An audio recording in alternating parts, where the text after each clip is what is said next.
أما بعد فقد قال الله تعالى في كلامه المجيد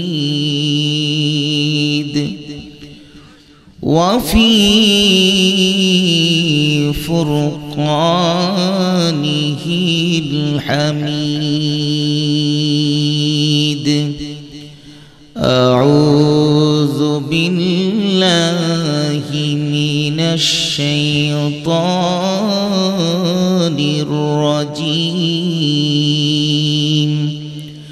بسم الله الرحمن شاهدا ومبشرا ونذيرا وداعيا إلى الله بإذنه وسراجا منيرا صدق الله العظيم وصدق رسوله النبي الحبيب الكريم وقال رسول الله صلى الله عليه وآله وسلم إن لله ملائكة سيحين في الأرض يبلغنني من أمة السلام صدقت يا حبيب الله وقال تعالى في شان حبيبه إن الله وملائكته يصلون على النبي يا أيها الذين آمنوا صلوا عليه وسلموا تسليما اللهم صل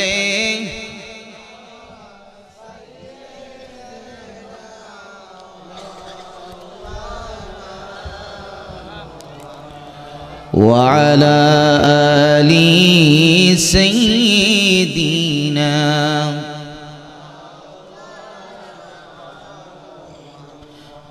দয়াল নবীজির আগমনে জগৎ হইল উজালা মধুর নামটি জপন কর ওহে আশিক নিরালা আল্লাহুম্মা সাল্লি মাশাআল্লাহ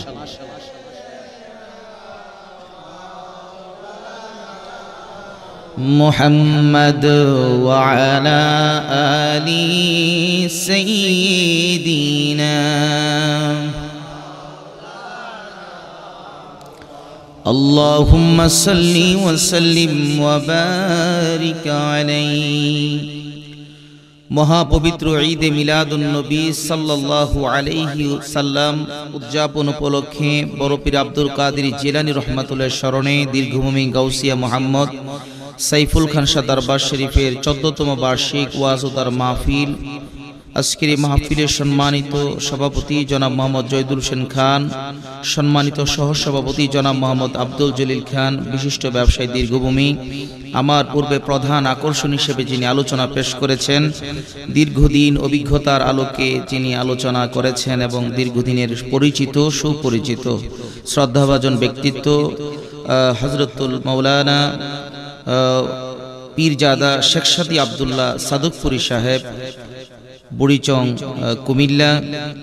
বিশেষ আকর্ষণ হিসেবে আমার পরিচিতি আসতেছেন আহলে সুন্নাত ওয়াল জামাতের বলিষ্ঠ কণ্ঠস্বর হযরত মাওলানা মুফতি জহিরুল ইসলাম ফরিদি সাহেব।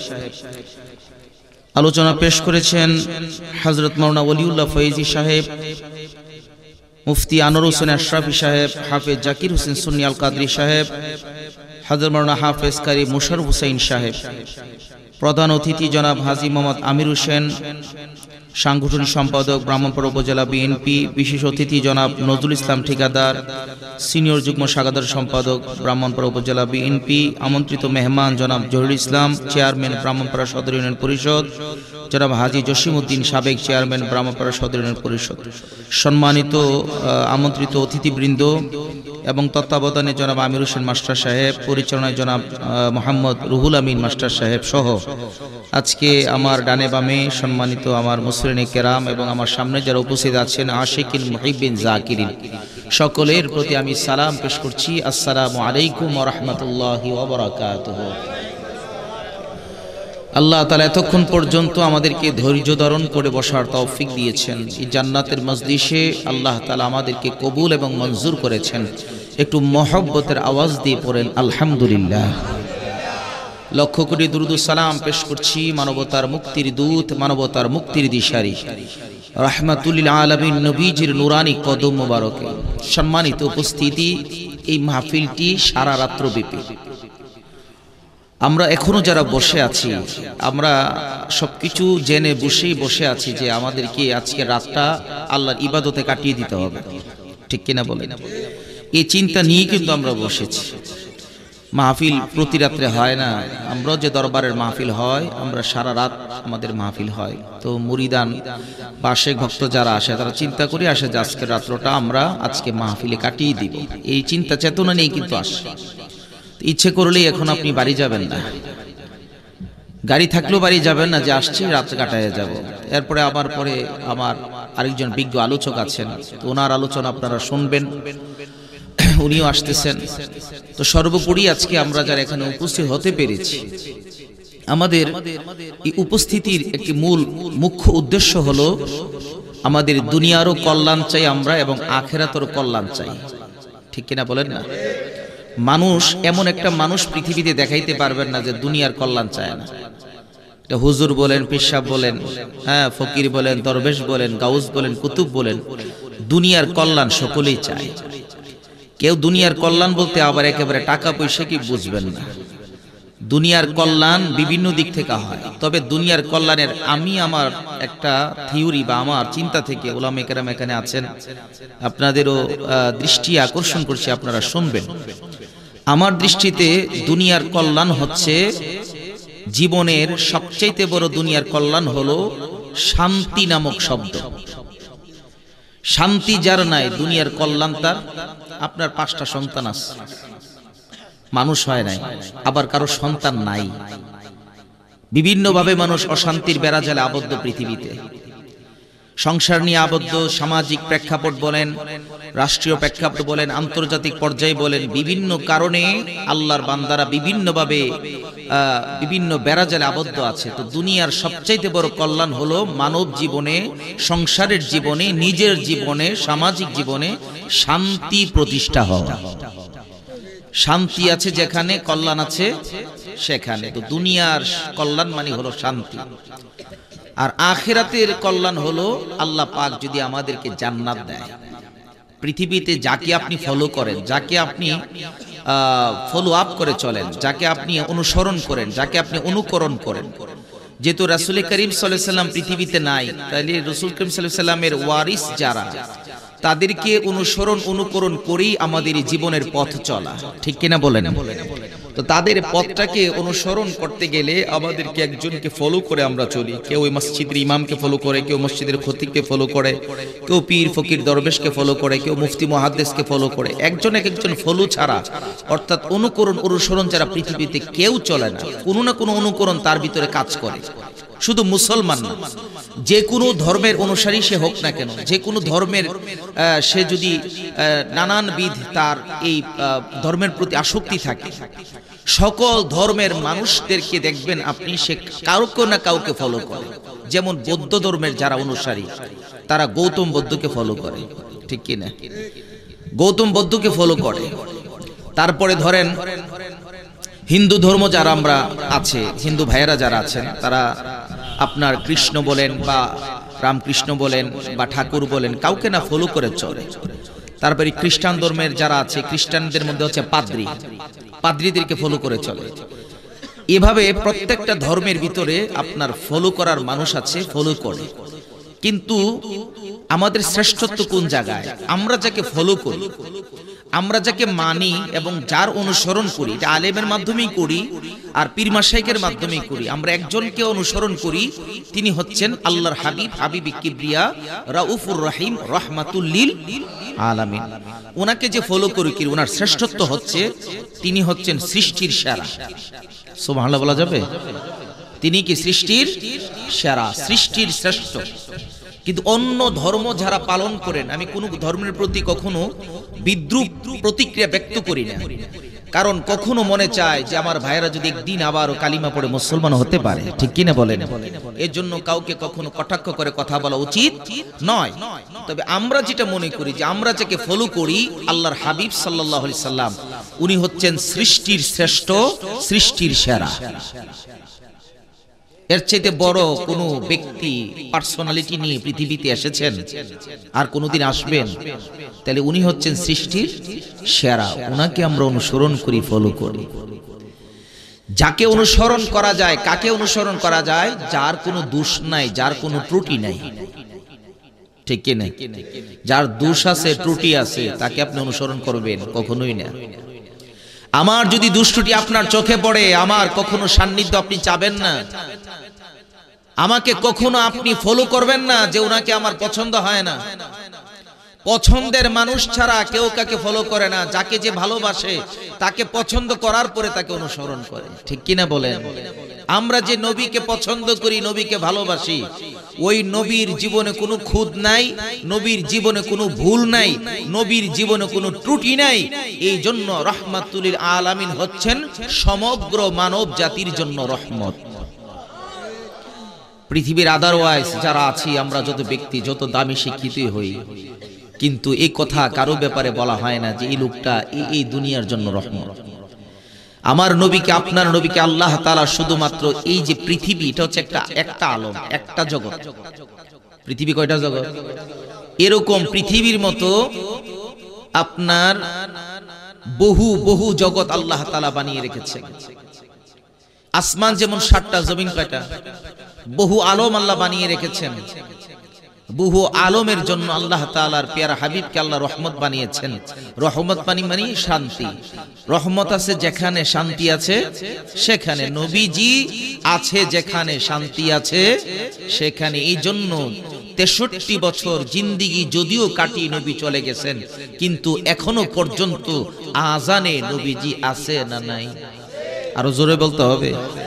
ইকামতে, নামাজে, সর্ব ইবাদতে আল্লাহ তাআলা নবীকে রেখেছেন। সুবহানাল্লাহ বলা যাবে? নবীজিকে আল্লাহ তাআলা সর্বত্র রেখেছেন কেন? 63 বছর জিন্দেগি চলে গেছে, সব বাদ। আজানের মধ্যে মুসা নবীর নাম নাই, আজানের ভিতরে নূহ নবীর নাম নাই, আজানের ভিতরে ইব্রাহিম খলিলুল্লাহর নাম নাই, আজানের ভিতরে ইসমাঈল জবিহুল্লাহর নাম নাই, আজানের ভিতরে হযরতে হুদ আলাইহিস সালামের নাম নাই। কিন্তু নবীজির নাম কেন?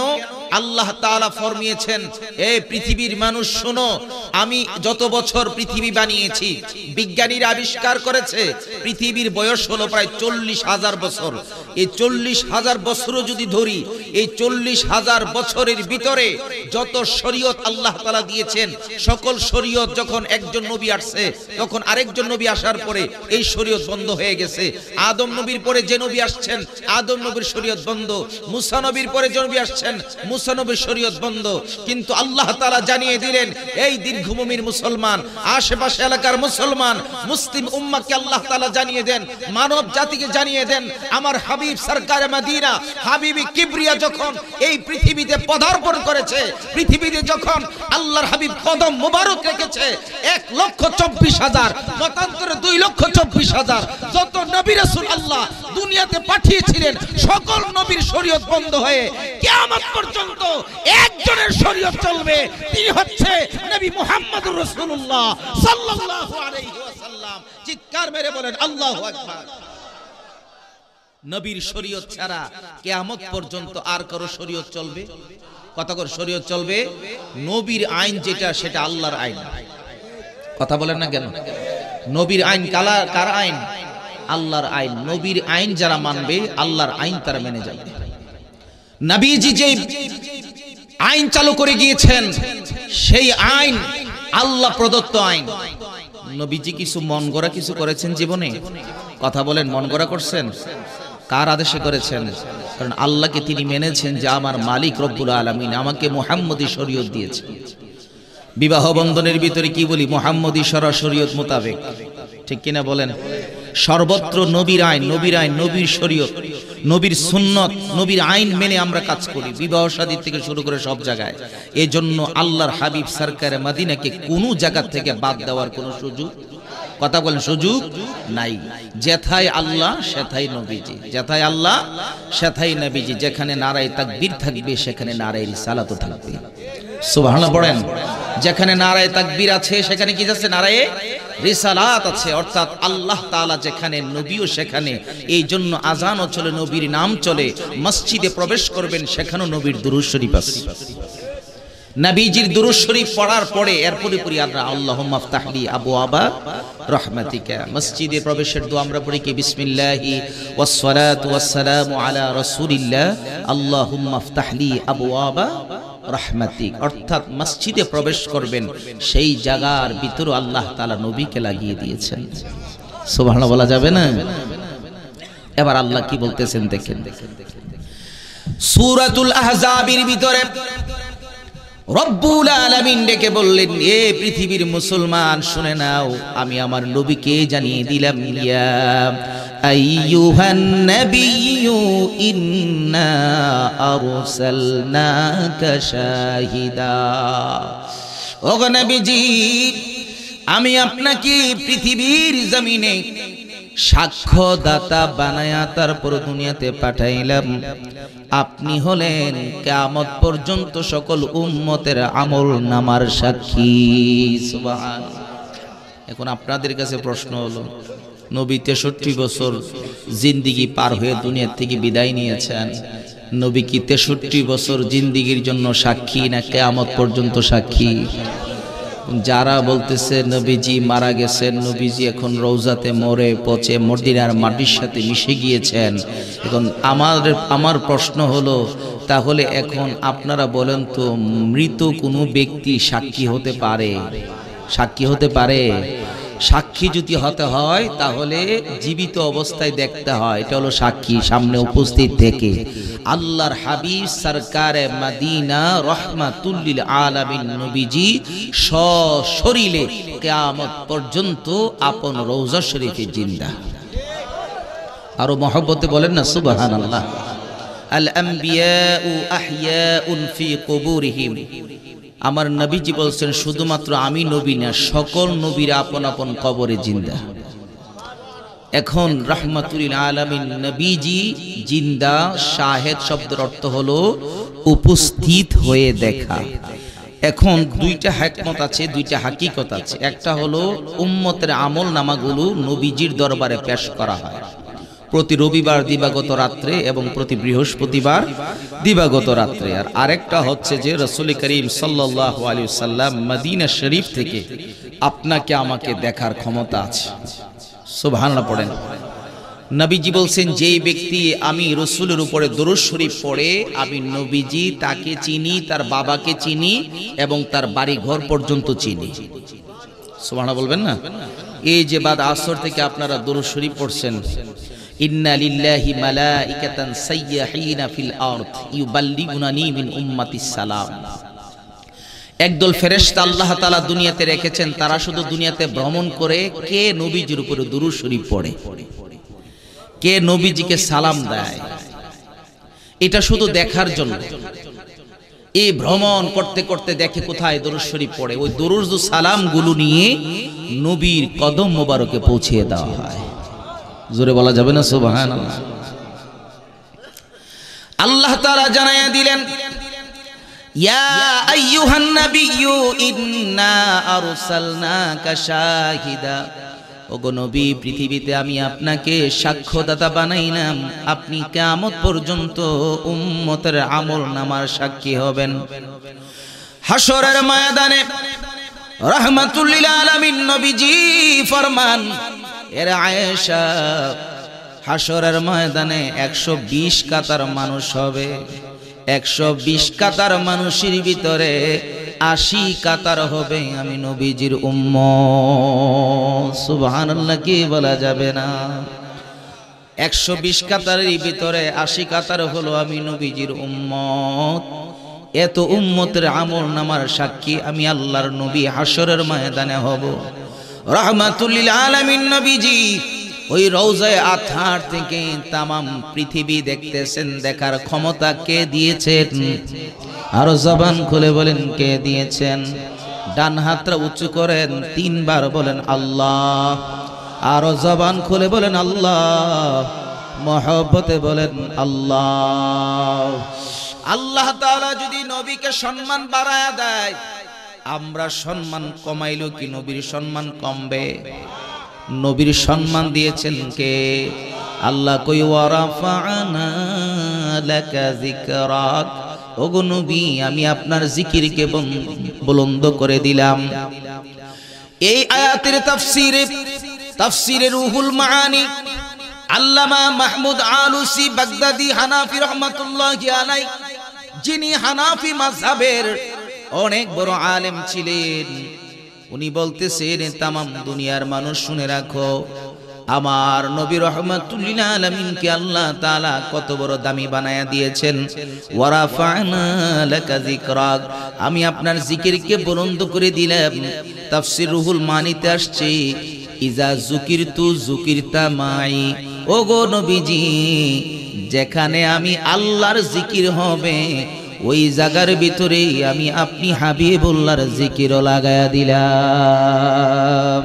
সুবহানাল্লাহ যেখানে আল্লাহ তাআলার জিকির আছে সেখানে নবীর জিকিরও আছে যত মাহফিল আপনি করেন যেই নামে করেন না কেন নবীজির দুরূদ শরীফ ছাড়া না মাহফিল কবুল হবে না ঠিক কিনা বলেন নবীর দুরূদ শরীফ ছাড়া মাহফিল কবুল হবে না যেই কোনো অনুষ্ঠান বলেন ইসলামী জলসা বলেন কোন ইবাদতের কাজ বলেন যত ইবাদতের কাজ আপনি করলেন আসমানের মধ্যে গিয়া ঝুলন্ত অবস্থায় থাকে আল্লাহকে জিজ্ঞাসা করে মালিক কি করব কো ঝুলন্ত অবস্থার ভিতরে থাকো যখন আমার বান্দা এই ইবাদতের আগে বা পরে দুরূদ শরীফ পড়বে তখন আমি আল্লাহ এই ইবাদতটাকে কবুল করে নিব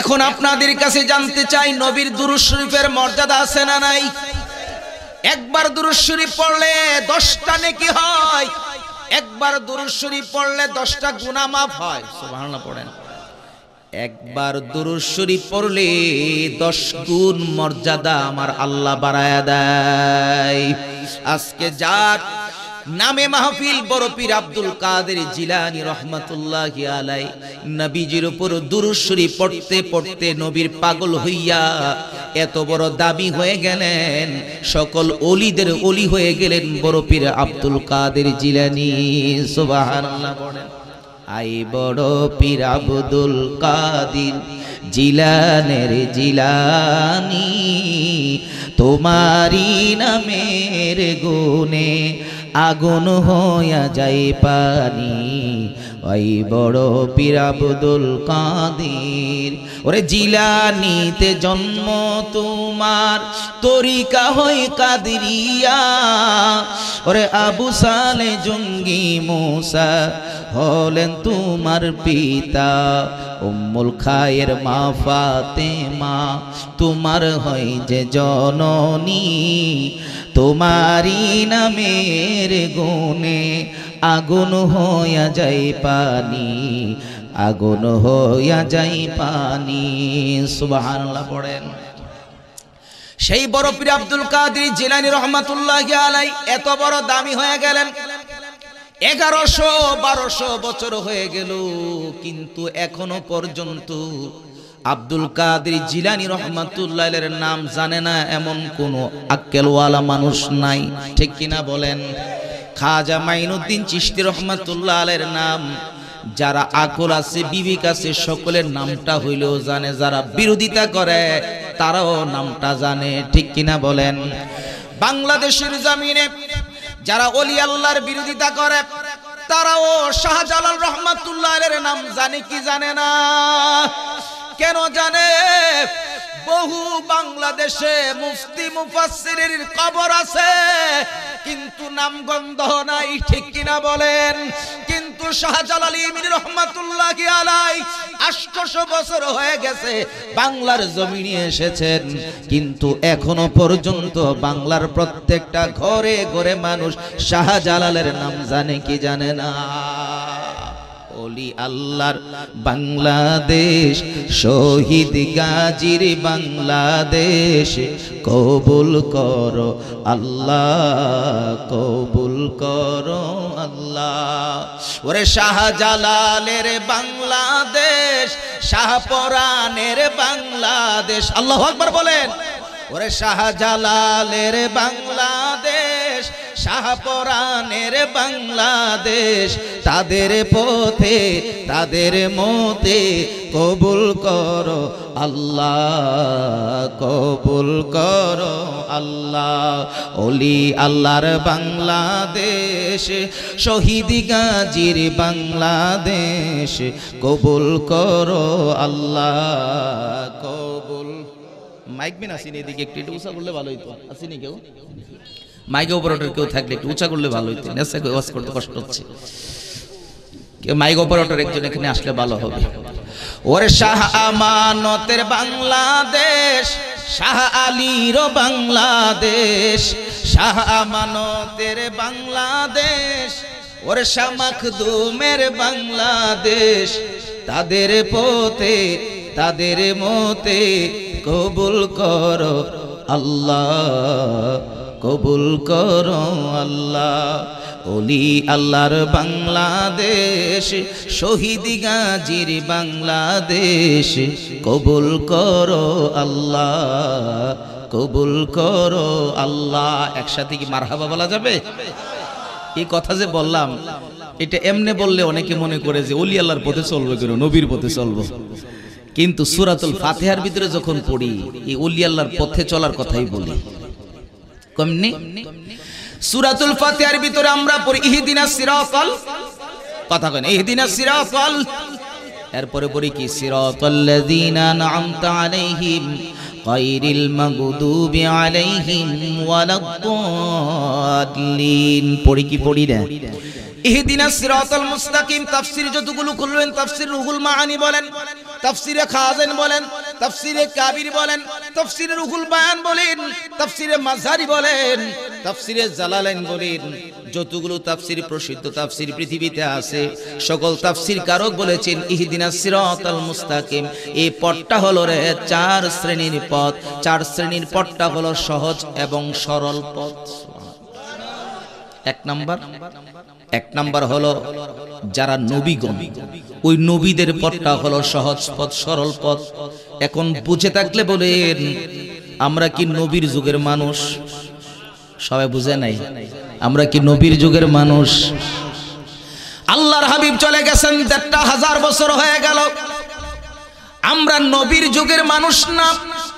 ইহদিনাস সিরাতাল মুস্তাকিমের প্রথম যে পথটা বলেছেন নবীগণ, নবীদের পথটা হলো ইহদিনাস সিরাতাল মুস্তাকিমের পথ। ওরে মালিক, নবী তো পাই নাই, কার পথে চলবো? আল্লাহ জানায় দেয়, তারপরে হলো মান নাবিয়িনা ওয়াস সিদ্দিকিন, সিদ্দিক যারা, সত্যবাদী যারা, তাদের পথে চলো। এখন আপনারা বলেন, এখানে যারা আছি আমি সহ, আমিও বাদ না, আমরা এখানে যারা আছি, একটা মানুষকে দেখাইতে পারবেন, বলতে পারবেন জীবনে মিথ্যা কথা বলি নাই? আসিনি এমন কেউ? জীবনে মিথ্যা কথা বলি নাই, একটা মানুষও এখানে পাওয়া যাবে না। যত বড় পাগড়ি আমি লাগাই আসছি, আমি জুবাইর আহমদ ফাতি বিন হুসাইনও বলতে পারবো না আমার জীবনে কোনো মিথ্যা কথা নাই। আমার ডানে ভাবে আলেম ওলামারা আছে, সামনে মুরব্বীরা আছে, স্টেজে মুরব্বীরা আছে, এই কথা কেউ বলতে পারবে না যে আমার জীবনে কোনো মিথ্যা নাই। তাহলে সিদ্দিকদের পথ কোনটা? ওই সিদ্দিকদের পথ চলে গেছে যেটা আবু বকর সিদ্দিকের পথ, যিনি বিনা দলিলে আমার নবীর বিশ্বাস করেছিল। হযরতে আবু বকর সিদ্দিক রাদিয়াল্লাহু তাআলা আনহু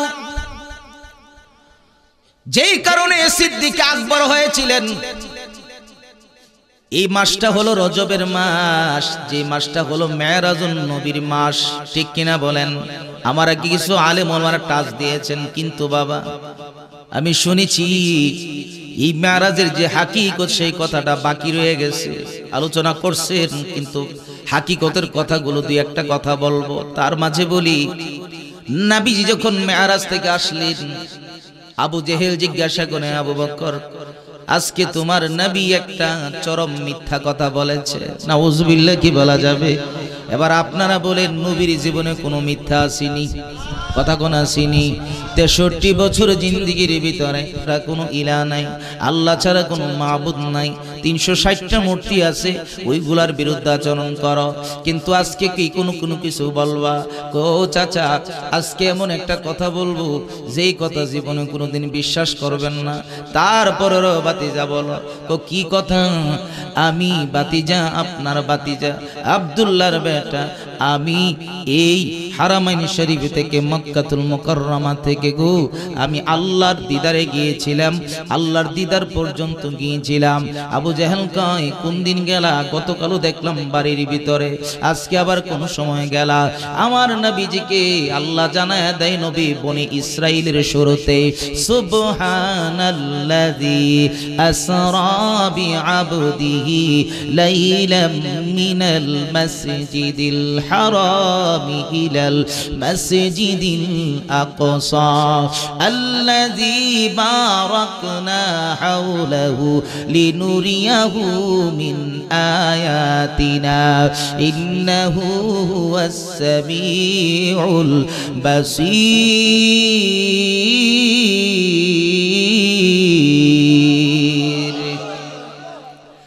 আল্লাহ কই, নবী দুনিয়ার মানুষদেরকে জানায়া দেন, আমি পুরাটা রাত্র লাগাই নাই, রাত্রির কিছু অংশে আমি আপনাকে নিয়েছি, গোটা রাত্র লাগে নাই। আবু জাহেলকে যখন আয়াত শোনা হলো, আবু জাহেল কয়, বাতিজার এটা আবার কেমনে সম্ভব? অন্য কিছু বুঝি না, কিন্তু মক্কা শরীফ থেকে মসজিদে আকসা পর্যন্ত যাইতেই তো 6 মাস সময় লাগে।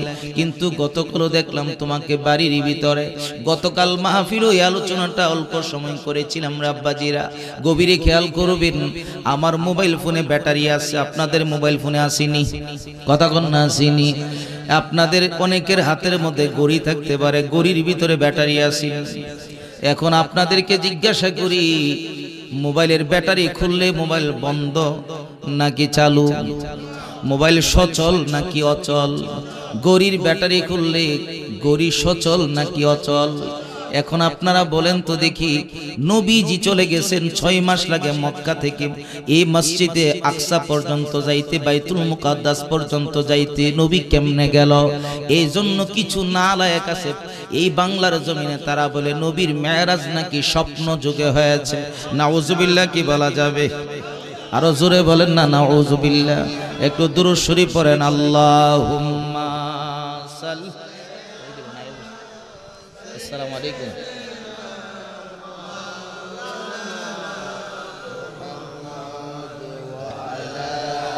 আসেন, অসুবিধা নেই, আপনি আসেন ব্রাহ্মণপাড়া, আইসা একটা ফোন দিয়ে আমাকে, আমি কিছু লোক পাঠাবো। আল্লাহুম্মা সাল্লি। আচ্ছা আসেন ইনশাআল্লাহ, আমি পাঠাইতেছি, লোক বলতেছি।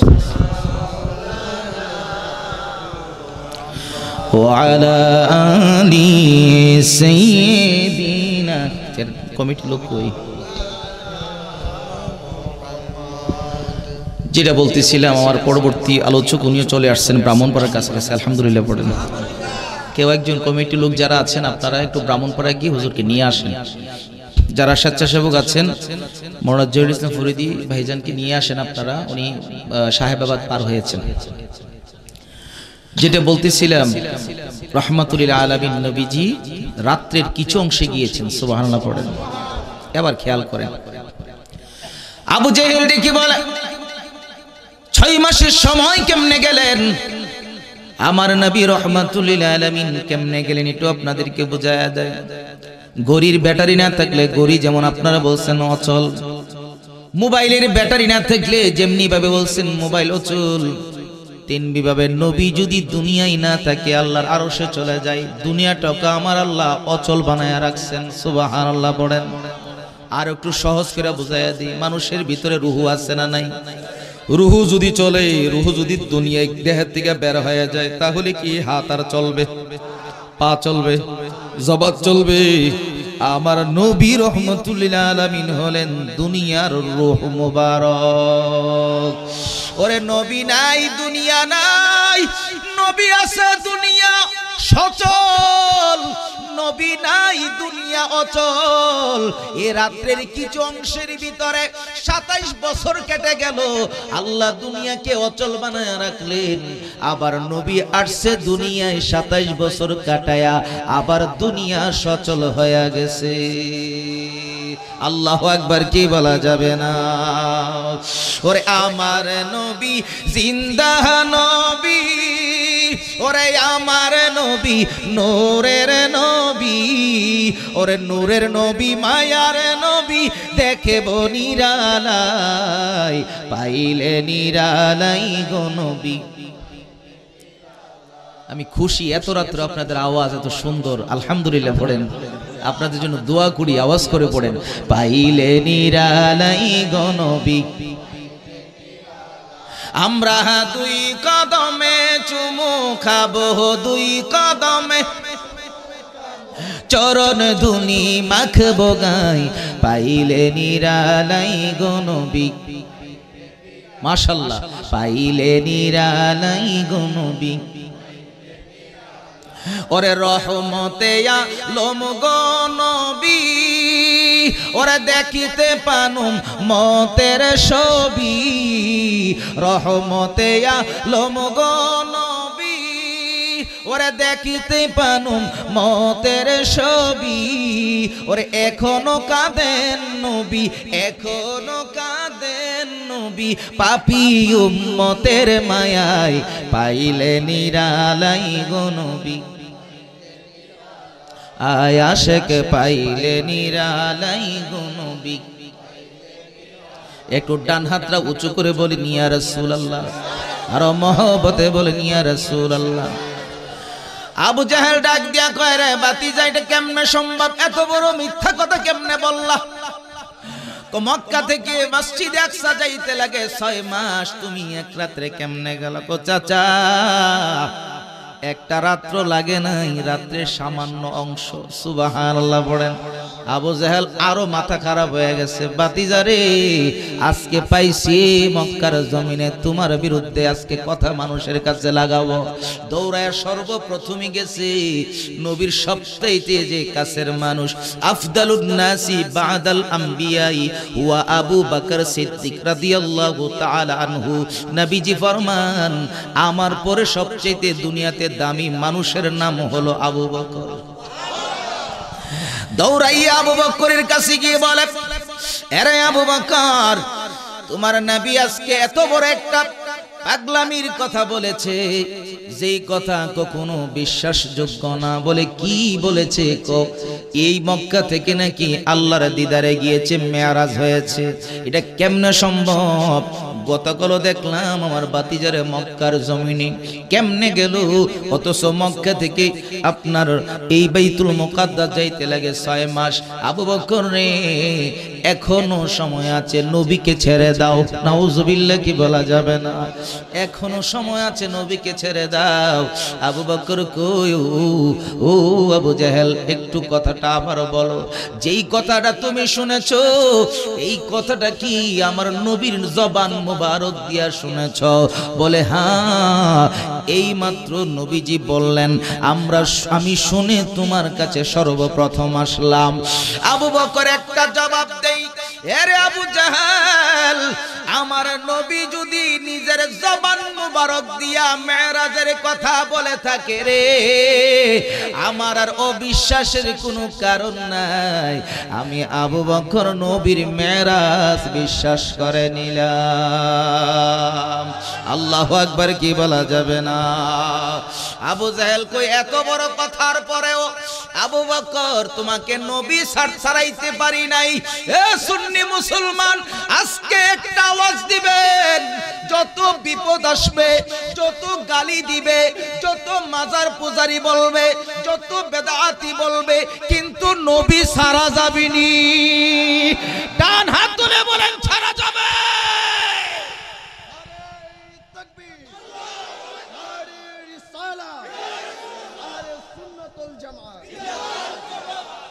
সকলে বলেন মারহাবা।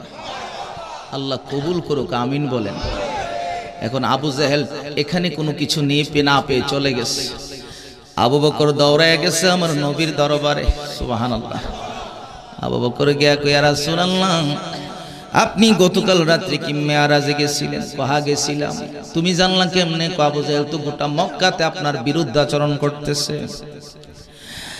আবু বকর ডেকে বলি, ইয়া রাসূলুল্লাহ, নবীজি আমার যত বিরুদ্ধাচরণ করক না কেন, ইয়া রাসূলুল্লাহ, আমি আবু বকর আপনার কাছে এসেছি, আমার নবী কয়। হে আবু বকর, তুমি কি বলেছ? আবু বকর ডেকে বলি, ইয়া রাসূলুল্লাহ, আমি আপনার মেরাজ এক বাক্যে স্বীকার করে নিয়েছি। সুবহানাল্লাহ।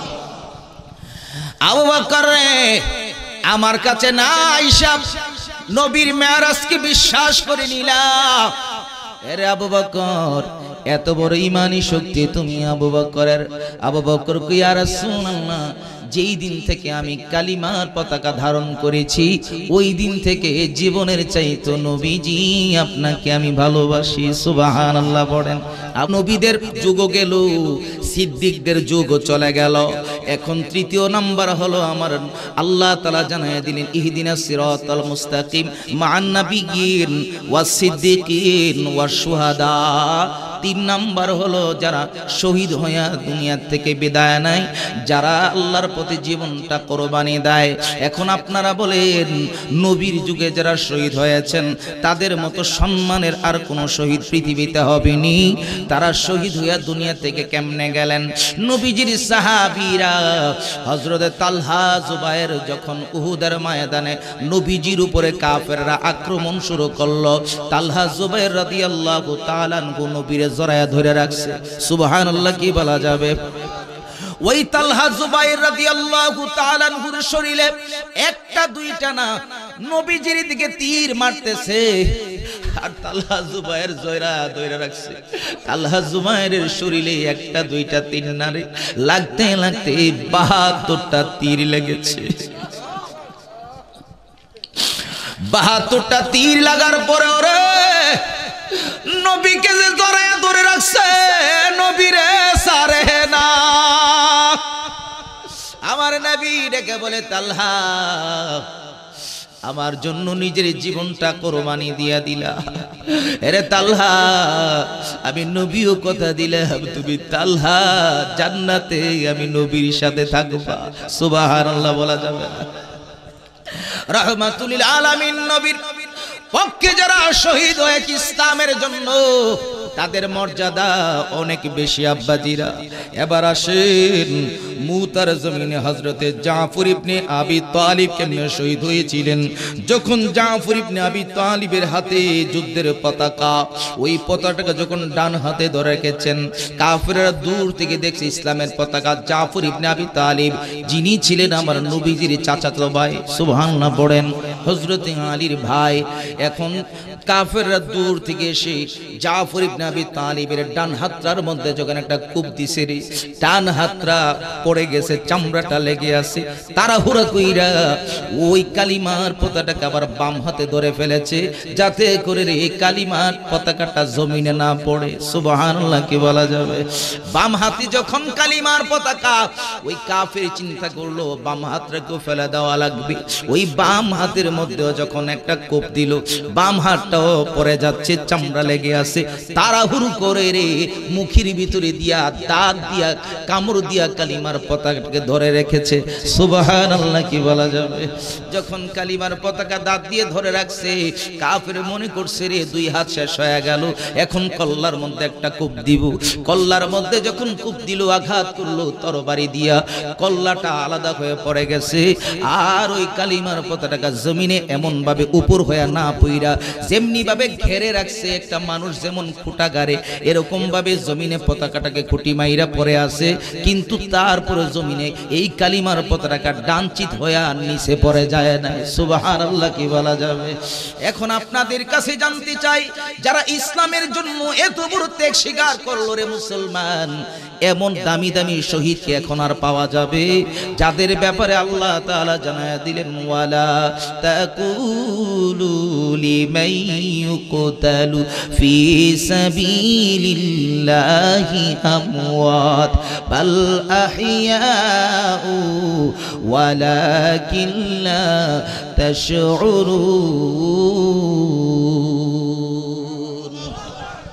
আল্লাহ অন্যত্র বলে দিলেন, ওয়ালা তাহসাবান্নাল্লাযীনা কুতিলু ফি সাবিলিল্লাহি আমওয়াত বাল আহইয়াউ ইনদা রাব্বিহিম ইউরযাকুন।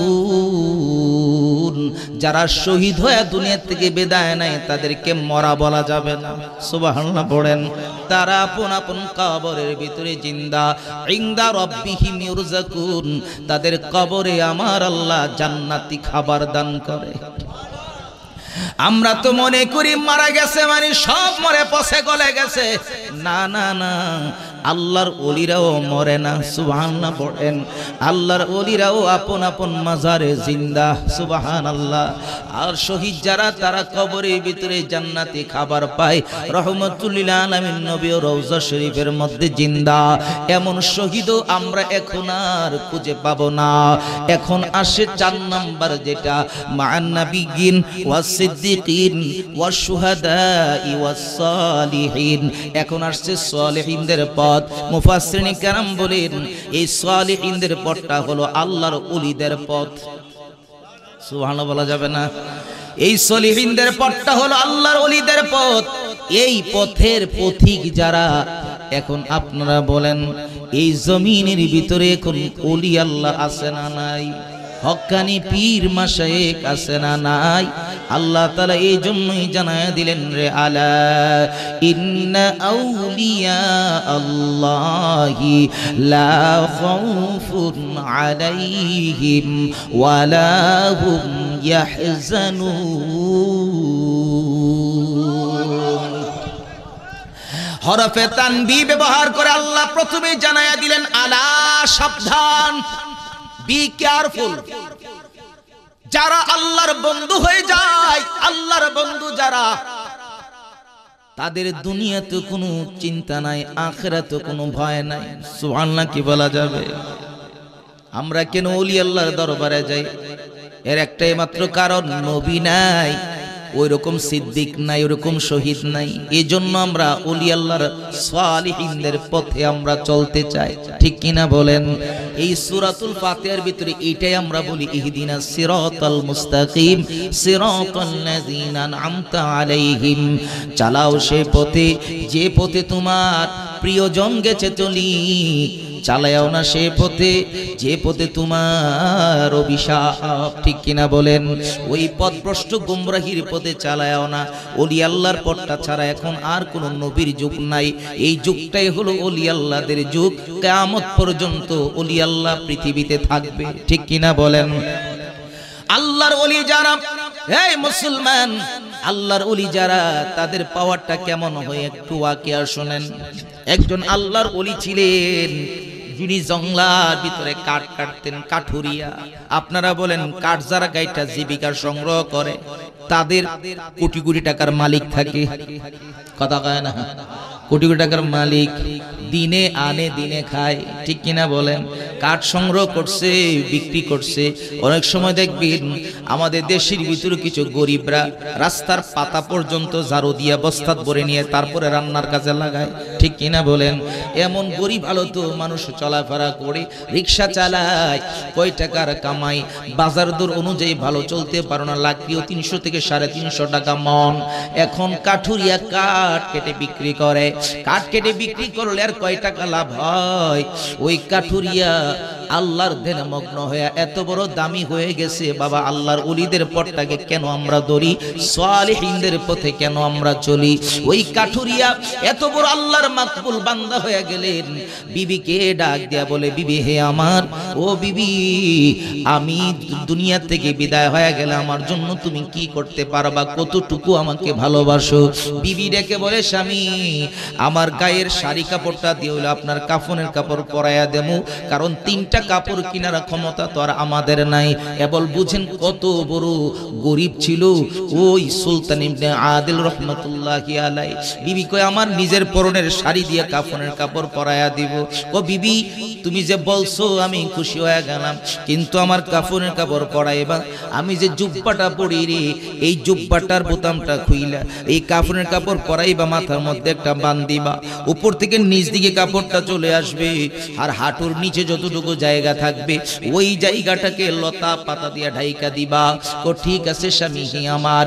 আরেকটা কথা বিবি, আমি যদি মারা যাই এই রাত্রে আমাকে দাফন করবা, ফজরের পরে কিন্তু আমারে দাফন কইরো না। আর আমাকে যে যদি ইমাম সাহেব না আসে জানাজার নামাজ পড়ানোর জন্য, ওই জংলার পাহাড়ের উপরে গিয়া ওইটা ডাক দিয়া বলবা, ও মালিক রব্বুল আলামিন, আপনার সুলতান ইবনে আদিল মারা গেছে, কদ মাতা সুলতান ইবনে আদিল, আপনি মালিক রব্বুল আলামিন জানাজার নামাজের ব্যবস্থা করে দিবেন। এবার আপনাদের কাছে জানতে চাই, আল্লাহ জানাজার ব্যবস্থা করতে পারবে কি পারবে না? সকল ক্ষমতার মালিক কে? আরো জোরে বলতে হবে কে? সকল ক্ষমতার মালিক হলো রব্বুল আলামিন। আলহামদুলিল্লাহি রব্বিল আলামিন। সকল ক্ষমতার মালিক হলো আল্লাহ রব্বুল আলামিন। এই জন্য আল্লাহ রব্বুল আলামিনের প্রিয় হাবিব রাউফুর রহিম রাহমাতুল লিল আলামিন বলছেন, আমি নিজেও শুকরগুজার বান্দা হতে চাই, আবদান শাকুরা, আমি আল্লাহর শুকরগুজার বান্দা হতে চাই। এবার আপনারা জবানটা খুলে বলেন, আমরা শুকরগুজার বান্দারা হওয়ার দরকার আছে না নাই? এর জন্য একটা জিনিস লাগবে রে, সেটা হলো আল্লাহর ভয় লাগবে। কি লাগবে? আল্লাহর ওলি হইতে গেল আল্লাহর ভয় লাগবে। যত নবী রাসূল এসেছেন সকলকে আমার আল্লাহ তাআলা আল্লাহর ভয় তাকওয়া অর্জনের কথা বলেছেন। সকল নবীদেরকে বলছেন তাকওয়া অর্জন করবেন। ওয়া ইয ক্বালা লাহুম আকুহুম হুদুন আলা তাত্তাকুন ইন্নী লাকুম রাসূলুন আমিন ফাত্তাকুল্লাহা ওয়া আতিউন ইয قال لهم نوح ألا تتقون إني لكم رسول أمين فاتقوا الله وأطيعون يا أيها النبي اتق الله ولا تطع الكافرين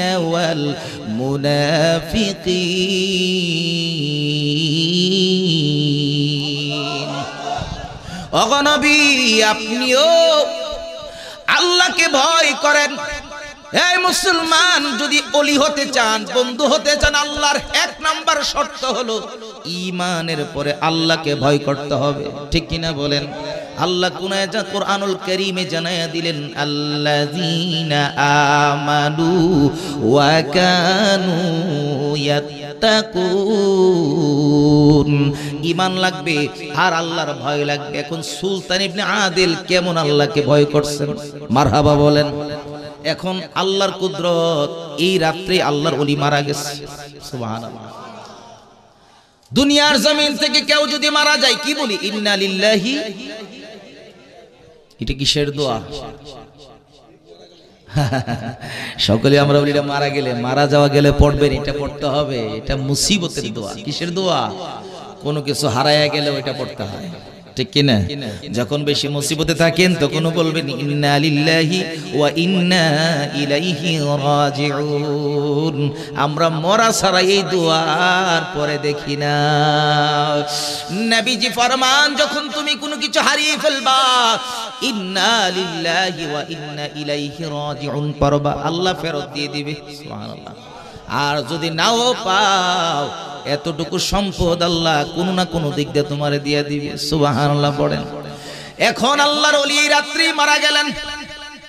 এই মুসলমান, রাত্রে মারা যাওয়ার পরে এখন ওই বিবি স্ত্রী ডাক দিয়ে গেছে, চলে গেছে ইমাম সাহেবের কাছে। ইমাম সাহেব, হুজুর আপনি একটু জানাজার নামাজটা পড়ান, গোসলটা করায়া দেন।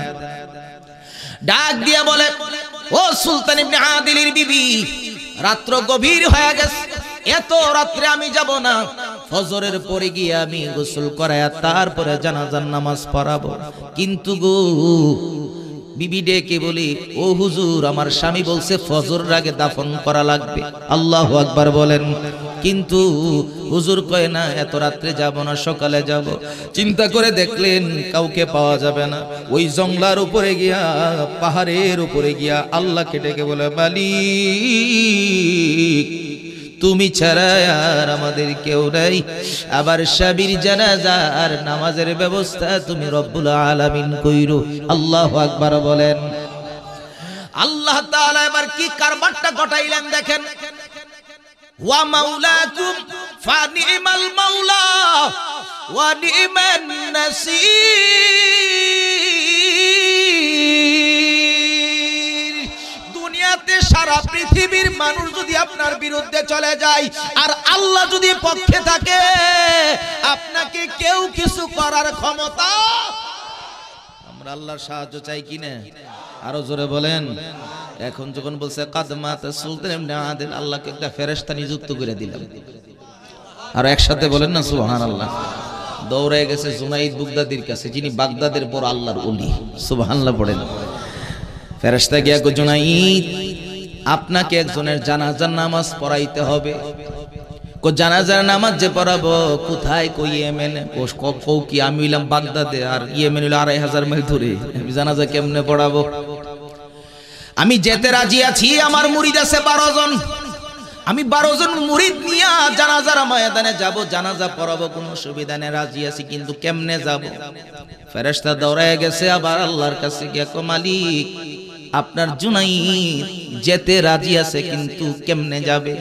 আল্লাহ জানায়া দেয়, এ ফেরেশতা আমার জুনাইদ গিয়ে জানায়া দাও যেন সেজদায় পরে পরে সুবহান রাব্বিয়াল আলা বলে সেজদা থেকে মাথা উঠাইতে দেরি রে ওই 12 জন মুরিদ সহ ইয়েমেনে পৌঁছতে দেরি হবে না। আল্লাহু আকবার বলেন। ওরে রাহমাতাল লিল আলামিন আপনি উম্মতের জামিন, বলেন রাহমাতাল লিল ইন আপনি উম্মতের জামিন, গুনাহগার উম্মতের আপনজন, আল্লাহর নবী নূরের নবী গো আপনি আমার জীবনের।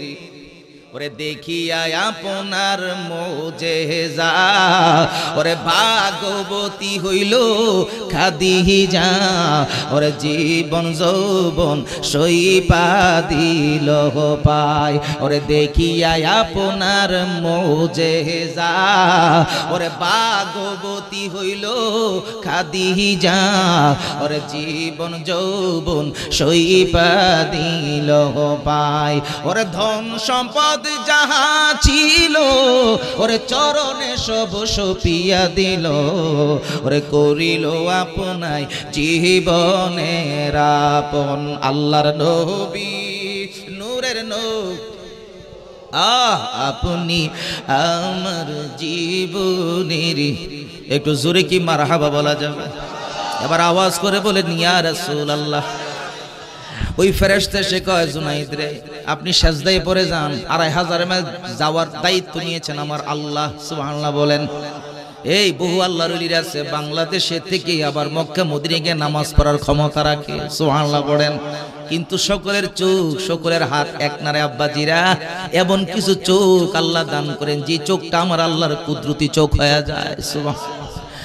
রাহমাতুল লিল আলামিন নবীর উম্মত জুনাইদ বুগদাদি যখন সেজদার মধ্যে পড়ে গেলেন, 12 জন মুরিদ সেজদার মধ্যে পড়ে গেলেন। বাবা সেজদা ছাড়া আল্লাহ খুশি হয় না, ঠিক কিনা বলেন? কারণ কারো কাছে নত না হইলে আল্লাহ খুশি হয় না। আর আল্লাহর কাছে নত হওয়ার সর্বোত্তম মাধ্যম হলো সেজদা।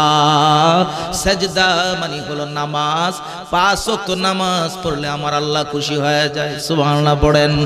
এখন যখন সুলতান ইবনে আদিলের জানাজার নামাজের জন্য জুনাইদ বাগদাদি 12 জন মুরিদ সহ সেজদায় পড়ে গেছে। পরে বলে সুবহান রাব্বিয়াল আলা, সুবহান রাব্বিয়াল আলা, সুবহান রাব্বিয়াল আলা। পড়ার পরে যখন সাজদা থেকে মাথা উঠাইছে রে, ওই সাজদা থেকে মাথা উঠায় দেখে 2500 মাইল দূরে গিয়া সুলতান ইবনে আদিলের লাশের সামনে তারা উপস্থিত হয়ে গেছে।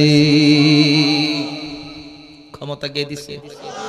আল্লাহর ওলিদেরকে কে ক্ষমতা দেয়? এখন দেখতেছে একটা জুব্বা দিয়া কোন রকম কাফনের কাপড়। বিবি ডেকে বলে আর কোন কাপড় কি আছে? বলে নাই। তাহলে একটা কাজ করো, আমি জুনাইদ বাগদাদির মাথার মধ্যে পাগড়ি আছে, এই পাগড়িটা খুলছেন। পাগড়িটা খুইলা কয় এই পাগড়িটা দিয়ে আমি জানাজা এই কাফনের কাপড় পরামো সুলতান ইবনে আদিলের। এখন সাথে যে 12 জন মুরিদ আছে, 12 জন মুরিদ কয় আমরাও খুইলা দিলাম। সুবহানাল্লাহ।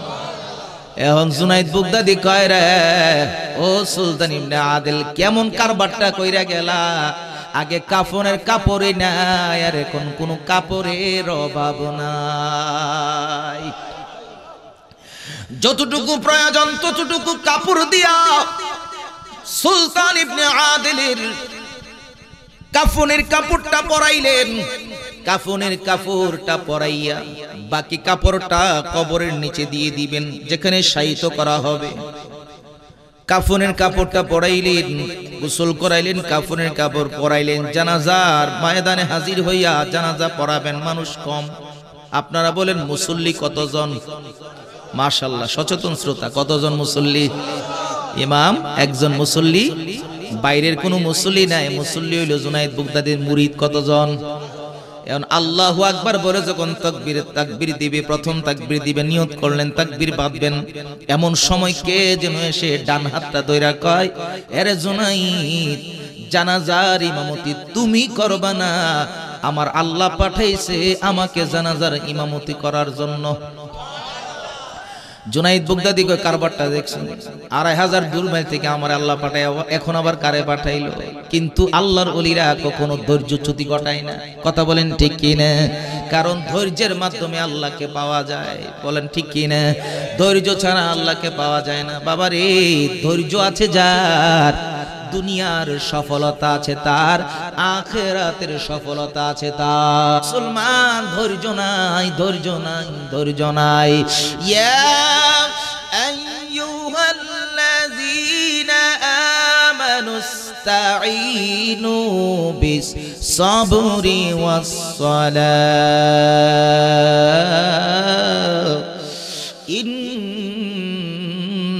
ইন্নাল্লাহা মা'আস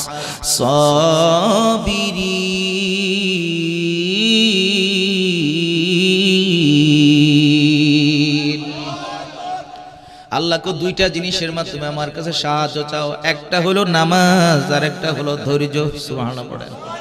এই জন্য বাবা নামাজ 5 ওয়াক্ত, কিন্তু 5 ওয়াক্ত নামার সময় আমরা পাই না, কারণ জানি এই 5 ওয়াক্ত নামাজে ধৈর্য বেশি, ধৈর্য মানুষ ধরতে পারে না। আর তাহাজ্জুদ নামাজ তো অনেক দূরের কথা। সুলতান ইবনে আদিলের জানাজার নামাজের ইমামতির জন্য যখন আরেকজন হুজুর আসলো, আমরা তো হুজুরে ধাক্কা ধাক্কি, কথা কোন ঠিক কিনা? হুজুরে হিংসা বিদ্বেষ, কিন্তু আল্লাহর ওলি যারা হিংসা করে না তারা, ঠিক কিনা বলেন? ওই জুনাইদ বাগদাদি কয়, হুজুর আল্লাহ পাঠাইছে, তাহলে আমার আর কোনো কথা নাই, আপনি জানাজার নামাজের ইমামতি করেন। সুবহানাল্লাহ। হুজুর আমি মুসল্লি আর আপনি হলেন ইমাম। এবার সচেতন শ্রোতারা বলেন তো মুসল্লি এখন কতজন? মাশাআল্লাহ, মুসল্লি কতজন? রাত বাজে কয়টা? কথা কেন? রাত বাজে কয়টা?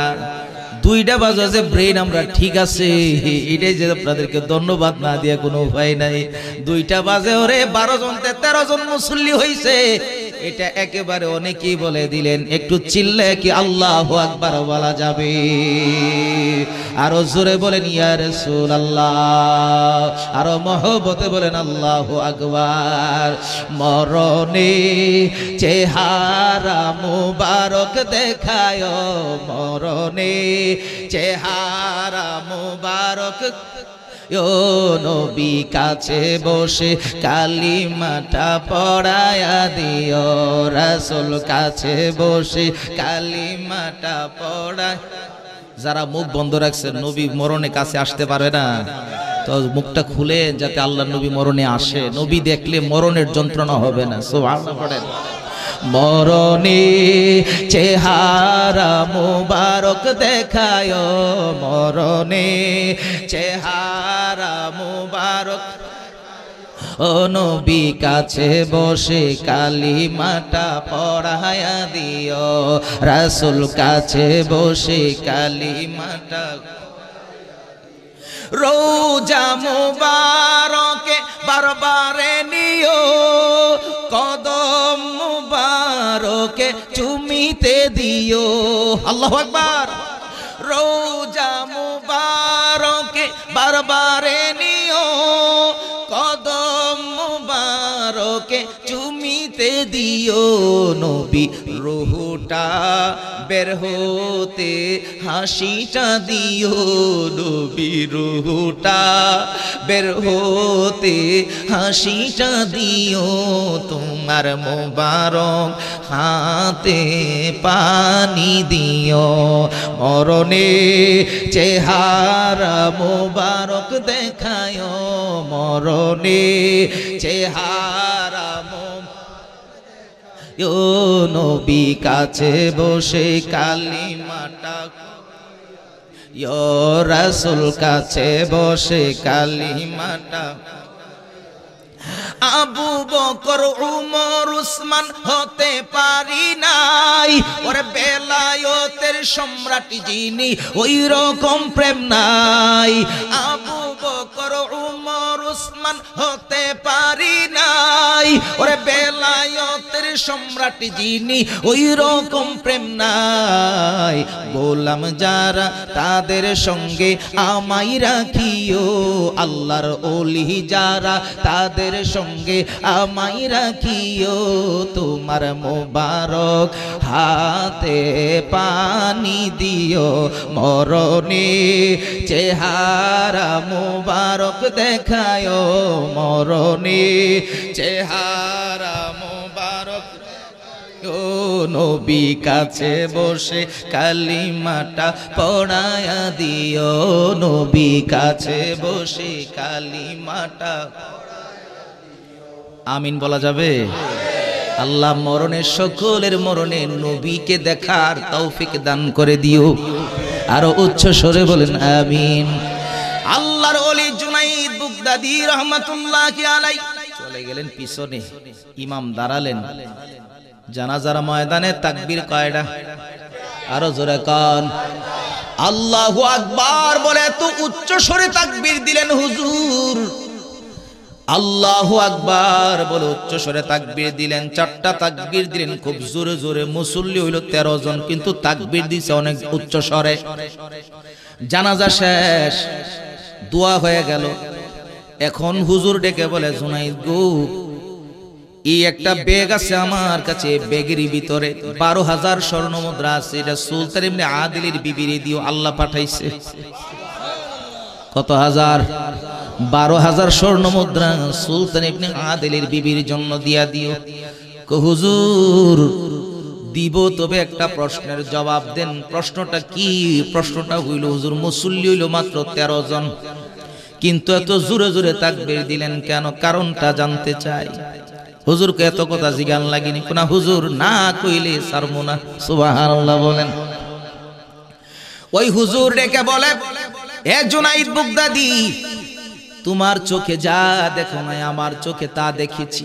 তোমার চোখের চাইতে রে আমার চোখের পাওয়ার অনেক বেশি। আমি যখন জানাজার ময়দানে তাকবীর বাজতেছি, আমি দেখি রে আসমান থেকে ফেরেশতা নামতেছে। সুবহান। আসমান থেকে ফেরেশতা নামতে নামতে একজন দুইজন নারী, ও জুনাইদ বাগদাদি, আল্লাহ আমারে জানায়া দিলেন এই জমিনের ভিতরে সুলতান ইবনে আদিলের জানাজার নামাজ পড়ার জন্য 12 লক্ষ ফেরেশতা হাজির হয়ে গেছে। আল্লাহু আকবার কি বলা যাবে? কত লক্ষ? মুসল্লি হইল মাত্র 13 জন, কিন্তু সাথে যুক্ত হলো 12 লক্ষ ফেরেশতা। আল্লাহু আকবার। এ জুনাইদ, আমি তাকবীর কেমনে আস্তে আস্তে দেই? আমি যদি আস্তে আস্তে তাকবীর দেয় তাহলে তো ফেরেশতারা শুনবে না। আমি উচ্চ স্বরে তাকবীর দিলাম যাতে করে 12 লক্ষ ফেরেশতা পর্যন্ত আমার আল্লাহ আওয়াজটা পৌঁছায়া দেয়। সুবহানাল্লাহ বলেন।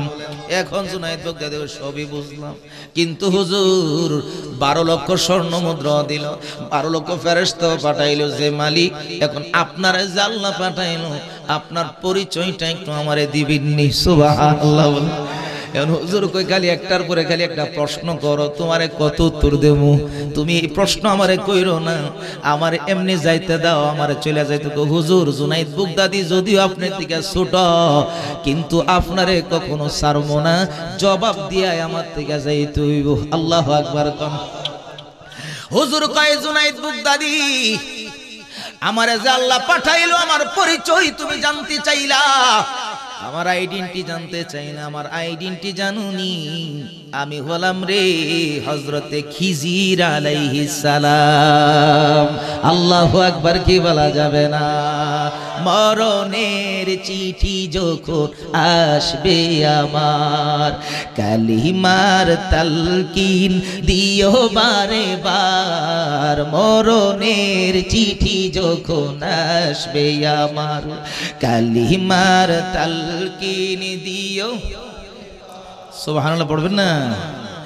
ওই মরণের সময় যখন রহমতের নবী আসবে, মরণের কষ্ট লাঘব হয়ে যাবে। এখন খিজির আলাইহিস সালাম কো পরিচয় পাইছি, পরিচয় তো পাইছি হুজুর, আমার ভিতরে তো আরো প্রশ্ন জাগছে। কইলো কি? কো হুজুর কেমন সুলতান ইবনে আদিল 2500 দূর মাইল থেকে আমারে পাঠাইলো, আবার আপনারও পাঠাইছে জানাজার ইমামতি করার জন্য। আমি হুজুর একটা জিনিস জানতে চাই, সুলতান ইবনে আদিল এত দামি কেমনে হইল? সুবহানাল্লাহ। কইটা আমি না, আমার কাছে না যাই না, সুলতান ইবনে আদিল রহমাতুল্লাহের স্ত্রীর কাছে গিয়ে জিজ্ঞাসা করবা। এখন 12,000 স্বর্ণ মুদ্রার ব্যাগ দিছে, দিয়া কয়, হে সুলতান ইবনে আদিলের বিবি, আপনার কাছে একটা জিনিস জানতে চাই। আমি 2.5 দূর মাইল থেকে আল্লাহ আমারে পাঠাইলো এবং হযরতে খিজির আলাইহিস সালামরেও পাঠাইলো, কিন্তু 12,000 স্বর্ণ মুদ্রা যে আল্লাহ দিল, এখন আপনার স্বামী তো ছিল কাঠুরিয়া, কাঠ কাটতো, কিন্তু এত দামি মর্যাদাবান কেমনে হইল? ওই আল্লাহর ওলির স্ত্রী ডাক দিয়া কয়, ও জুনাইদ, আমার স্বামী রে 4টা কাজ করতো, যে কাজটা 4টা কাজ কোন সময় ছাড়তো না। সুবহানাল্লাহ পড়েন। এই 4টা জিনিস যারা মানবে তারা সালিহিনদের অন্তর্ভুক্ত হয়ে যাবে, তারা আল্লাহর ওলি হইয়া দুনিয়া থেকে বিদায় হবে। আপনারা এত রাত্রে বলেন তো দেখি, আমরা আল্লাহর ওলি হইয়া কবরে যাইতে চাই কি চাই না? একবার আসেন, ওই 4টা গুণের কাজ, 4টা কাজ কি বললো? 1 নাম্বার হলো, আমার স্বামী জীবনে কোনোদিন 5 ওয়াক্ত নামাজ কাজা করে নাই। সুবহানাল্লাহ পড়েন। এবং আমরা যারা আছি এখানে বলেন নামাজের দরকার আছে না নেই? আল্লাহ তাআলা 82 বার বললেন নামাজের কথা, নামাজ পড়ো, কারণ সেজদার দাম আমি আল্লাহর কাছে বেশি। হাকিমের সামনে যখন আদালতের ভিতরে গিয়া আসামি দাঁড়ায়, একবারে করজোরে দাঁড়ায়, ঠিক কিনা বলেন? আপনারা এবার বলেন, পৃথিবীতে যত করজোরে দাঁড়ান না কেন, নামাজের মতো করজোরে কারো সামনে আমরা দাঁড়াই না, ঠিক কিনা বলেন? যদি মানুষের সামনেও দাঁড়াই, এমনে দাঁড়াই, হাত ছাইরা রাখি, কোনোভাবে ধরে রাখি, হাত পা বাঁকা হইতে পারে, পূর্ব পশ্চিম যে কোনো দিকে দাঁড়াইতে পারি, আবার দাঁড়াইয়া গাঢ় কাইত করে রাখতে পারি, কিন্তু নামাজে গাঢ় কাইত করে রাখুন যাইব নি? কেউর সামনে দাঁড়াইলাম, শরমে চোখটা বন্ধ করে দাঁড়াই আছি, চোখটা বন্ধ, আপনার সামনে চোখ খুলে আমার লজ্জা লাগবো, কিন্তু আল্লাহর সামনে নামাজে দাঁড়ালে চোখ বন্ধ রাখুন যাইব নি? ওর সামনে খালি এত বিশেষ দাঁড়া কোন জায়গায় দিবি? নামাজে দাঁড়ায় এরকম করজোরে দাঁড়াইবা। এই জন্য আব্বাজিরা আমরা এমনে দৌড়ি না, আমরা আদবের সাথে আল্লাহর সামনে নাবির নিচে হাত বাইদা দাঁড়াই, ঠিক কিনা বলেন? এখন যদি হাকিমের সামনে গিয়া ও বেড়ার পুতলে আমার আটকাই নে ধরলাম, আমারে জামিন দে, হাকিম সাহেব তারে জামিন দিলে মানে আজকে 3 বছর পরে তারে জামিন দিব, কথা কোন ঠিক নেই? এখন হাকিম সাহেব যে কইছে কে রে, কারণ তার আচরণটা ভালো না। আমরা আদবের সাথে দাঁড়াই, এই জন্য হানাফি মযহাবের লোক হইলাম আমরা। আমাদের মযহাবের নাম কি? আরো জোরে কোন না, হানাফি মযহাবের নামাজ। আমরা হানাফি মযহাবের ওই অনুকরণ করি। হানাফি মযহাব এটা কি মন গড়া মযহাব নাকি নবীর মযহাব? নবী যেমনে বলছেন এমনি তো ইমাম আজম আবু হানিফা রাহমাতুল্লাহ আলাইহি লিখছেন, কারণ তিনি তো এমন ব্যক্তি না যে ফাউ লিখে যাবে, যিনি 6 বছর বয়সে আল্লাহর কোরআনের হাফেজ হয়েছিলেন। আর আস্তে কোন সুবহানাল্লাহ, যিনি 9 বছর বয়স থেকে ফতোয়া দেওয়া শুরু করেছিলেন। সুবহানাল্লাহ পড়েন। রহমাতুল লিল আলামিন নবীর আনিত জীবন ব্যবস্থার উপরে মা আতাকুমুর রাসূলু ফাখুযুহু ওয়া মা নাহাকুম আনহু ফান্তাহু। এ দুনিয়ার মানুষ নবী যা আনছে তা ধরো, নবী যা নিষেধ করেছেন তা ধরো না। এখন আপনারা বলেন ইমামে আজম আবু হানিফা রাহমাতুল্লাহ আলাইহি কি কম বুঝতো না বেশি বুঝতো? বহুত বড় আলেম ছিলেন, যিনি মযহাব মানতে মানতে মযহাব অনুসরণ আমরা করি। যে ইমামে আজম ৮৩,০০০ মাসালা দিয়ে গেছেন। সুবহানাল্লাহ পড়েন। যারা আলিয়া মাদ্রাসায় পড়ে বা কওমি মাদ্রাসায় পড়ে, একটা কিতাব আছে ফিকহুল আকবার। এই ফিকহুল আকবরের মুসান্নিফ হলো ইমামে আজম আবু হানিফা রাহমাতুল্লাহ আলাইহি। মারহাবা বলেন। কিন্তু বাবা আমরা হানাফি মাযহাব মানি যে এমনি এমনি মানি না। যারা কামিল কাছে পড়ে অথবা কওমি মাদ্রাসায় পড়ে, যেটা হলো শারহে মাআনিল আসার, এটা হলো ইমাম তহাবী রাহমাতুল্লাহ আলাইহি যিনি লিখেছেন, যে আকীদাতুত তহাবী লিখেছেন, ওই ইমাম তহাবী রাহমাতুল্লাহ আলাইহি ছিল হানাফি মাযহাবের। সুবহানাল্লাহ পড়েন। আমরা যারা পড়ি কওমি মাদ্রাসা আলিয়া হেদায়া একটা কিতাব আছে, ওই হেদায়া কিতাবের মুসান্নিফ হলো আল্লামা বুরহানুদ্দিন রাহমাতুল্লাহ আলাইহি। ওই কিতাবটাও হানাফি মাযহাবের কিতাব। সুবহানাল্লাহ পড়েন। এরকম ভাবে শত শত আলেম হানাফি মাযহাবের বিশ্ববিখ্যাত আলেম। এই যে তাফসীর রুহুল মাআনির কথা বলছি, তাফসীর রুহুল মুসান্নিফ আল্লামা মাহমুদ আলুসি বাগদাদি হানাফি রাহমাতুল্লাহ আলাইহি, তিনিও ছিলেন হানাফি মাযহাবের। মারহাবা বলেন। এরকম ভাবে আল্লাহর ওলি যারা, এরকম ভাবে যারা আপনার বড় বড় শায়েখ মাশায়েখ আলেম উলামারা, তারা বেশিরভাগ হলো সারা পৃথিবীতে হানাফি মাযহাবের। সারা পৃথিবীতে যত মুসলমান আছে রে, তার ৮০% মানুষ হলো হানাফি মাযহাবের অনুসারী। মারহাবা কি বলা যাবে না? ওই ইমামে আজম আবু হানিফা রাহমাতুল্লাহ আলাইহি এত বড় দামি, শুধুমাত্র ইমামে আজম না রে, ইমামে আজমের যে মেয়ে ছিল তার নাম ছিল হানিফা। ওই হানিফার নাম বাবার সাথে কেমনে আসলো? বাবা মান্দার গাছ থেকে কখনো আমের আশা করা যায় না, ঠিক কিনা বলেন? এখন মান্দার গাছে নিচে গিয়ে যদি তাহাজ্জুদ নামাজ সারা কিয়ামত পর্যন্ত পড়েন, যে আল্লাহ তুমি আমার কিয়ামত পর্যন্ত হায়াত দাও, আর আমি তাহাজ্জুদ ফিরে ঘুমো, মান্দার গাছের তোলা আল্লাহ একটা আম দাও, আম দাও। মান্দার গাছে আম ধরবনি, কতক্ষণ আম ধরবনি? এরে বাবাজিরা, শিক্ষক যদি ভালো হয় ছাত্র ভালো হয়, কথা বলেন ঠিক কিনা? এরে বাবা, নিজেকে বড় বানানোর জন্য না, যখন ক্লাসে যাওয়ার জন্য কোন সময় যদি বেখেয়ারি হয়ে যায়, ওই 4 তলা 3 তলা থেকে এসে ছাত্রছাত্রীকে হুজুর আপনার ক্লাস, এটা মায়া মহব্বত কেন সৃষ্টি হয়?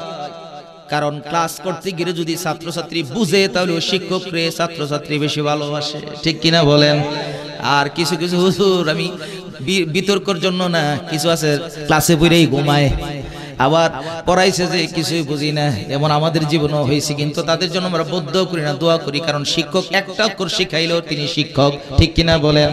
এই জন্য শিক্ষক যদি ভালো হয়, ছাত্র ভালো হয়, মা বাবা যদি ভালো হয়, সন্তান ভালো হয়, ঠিক কিনা বলেন?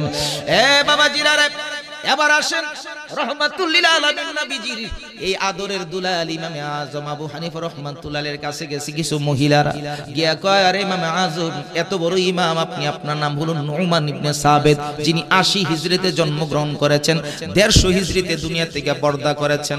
মারহাবা বলেন।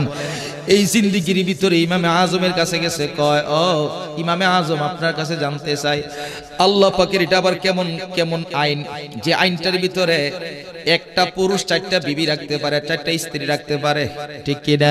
কিন্তু একটা মহিলা কেন একসাথে 4টা স্বামী রাখতে পারে না? এটা তো আসলে মনে হয় একটু কেমন কেমন হয়ে গেল। এখন আপনার কাছে জানতে চাই, আল্লাহ এমন আইন কেন করলো? এখন ঘরের ভিতরে ছিল নোমান ইবনে সাবিতের কন্যা ওই হানিফা ডেকে বলে, আব্বা আপনি এটার জবাব দেওয়ার দরকার নাই, আমি আপনার পক্ষ থেকেই জবাবটা দিয়ে দিব। সুবহানাল্লাহ পড়ে। হানিফা যখন বলল ও দিয়ে দিও, কো বাবা এমনি দিব না, কি করতে হইব, কো দিলে আপনার নামের সাথে আমার নামটা লাগাইতে হইব। সুবহানাল্লাহ বলতেন না? কি ঠেকাইছে চিন্তা করছেন? নাম ছিল নোমান বিন, এই নাম কিন্তু অনেকে চিনেও না জানেও না, কিন্তু আবু হানিফা কইলে সবাই চিনে। কথা বলেন ঠিক কি না? সবাই চিনে। আমার নাম যে জুবাইর আহমদ, এখন হয়ে গেছি ফাতিহ হিসাব, জায়গার কো ফাতিহ হুজুর, কিন্তু জুবাইর আহমদ কইলে অনেক সময় একটু খটকা লাগে। লকবের দ্বারা মানুষ পরিচিত হয়, ঠিক কিনা বলেন? এই যে বুখারী শরীফ বলি, এটা কি আসলে ওনার নাম কি বুখারী? কথা কই না বুখারী? আমরা আজকে ইমাম বুখারী, ইমাম মুসলিম, আসলে ওনাদের নাম মুসলিম না, বুখারীও না। ইমাম বুখারীর নাম হলো মুহাম্মদ ইবনে ইসমাইল বুখারী, কিন্তু আমরা সবাই বুখারী বলে ডাকি। লকব দ্বারা মানুষ দামি হয়। এই বুখারার ভিতরে মুহাম্মদ ইবনে ইসমাইল রাহমাতুল্লাহ আলাইহি জন্মগ্রহণ করেছেন, এই জন্য নাম হয়ে গেছে বুখারী। সুবহানাল্লাহ পড়েন। এ বন্ধুরে, ও বন্ধু ডাক দিয়া বলল, আমি জবাবটা দিয়ে দিব, কিন্তু আমার নামটা বাবা আপনার নামের সাথে লাগাইবেন নি। ওজা লাগামু। সুবহানাল্লাহ। মহিলারা ডাইকা নিছে ঘরের ভিতরে, কয় স্তন থেকে দুধ বের করছে, যতগুলো পাত্রের মধ্যে দুধ লইছে সবগুলো দুধ একসাথে মিশায়া ফেলছে। এখন ডাক দিয়া কয়, মহিলারা যার দুধ আলাদা করে নিয়ে যাও। মহিলারা কয়, হানিফারে কিয়ামত হতে পারে, কিন্তু দুধ আলাদা করা সম্ভব। 4টা গরুর দুধ যদি আপনি একসাথে করেন, এরপরে যদি আপনার 1 কোটিতে দেওয়া হয়, আলাদা করে দিবি, এমন পৃথিবীর কোনো মেশিন আসেনি। কথা কই না? আসেনি। 4টা গরুর দুধ একসাথে করলেন, পৃথিবীর যত কোটি টাকা দিয়ে মেশিন কিনেন, দুধরা আলাদা করার মতো কোনো মেশিন নাই। এখন আসেন আল্লাহর কি খেলা। ওই যে মাঝে মাঝে হুজুর ওয়াজ করে, তরমুজ নিচে ধরে কেন আর বড়ই উপরে ধরে কেন? তরমুজকে উপরে ধরতে পারছিল না, তো একবার ডাইটটা যায়, পরি পড়ছে মাথায়, কেউ কইছে অন্য কোনো ফল পড়ছে। এখন কইতেছে বাক্যটা ভালো, যে তরমুজ যদি উপরে ধরতো, আর যদি আমি গাছের নিচে দিয়ে যাইতাম, আর যদি তরমুজ মাথার মধ্যে পড়তো, তাহলে আমার অবস্থা কি হইতো? আল্লাহ বুঝই তরমুজ জমিনে দিছে, ঠিক কিনা কন্যা? যত বড় বড় ফল, এগুলো কি উপরে ধরে না নিচে ধরে? মিষ্টি কুমড়া কই ধরে? তাল গাছের মাথায় নিচে ধরে, আর ছোট ছোট ফল উপরে ধরে। কথা কোন ঠিক কিনে? যত বড় বড় ফল নিচে, আর যত বড় ছোট ছোট ফল হচ্ছে উপরের গাছে ধরে। বাবা পেয়ারা ধরে গাছের উপরে, কিন্তু মিষ্টি কুমড়া ধরে জমিনে।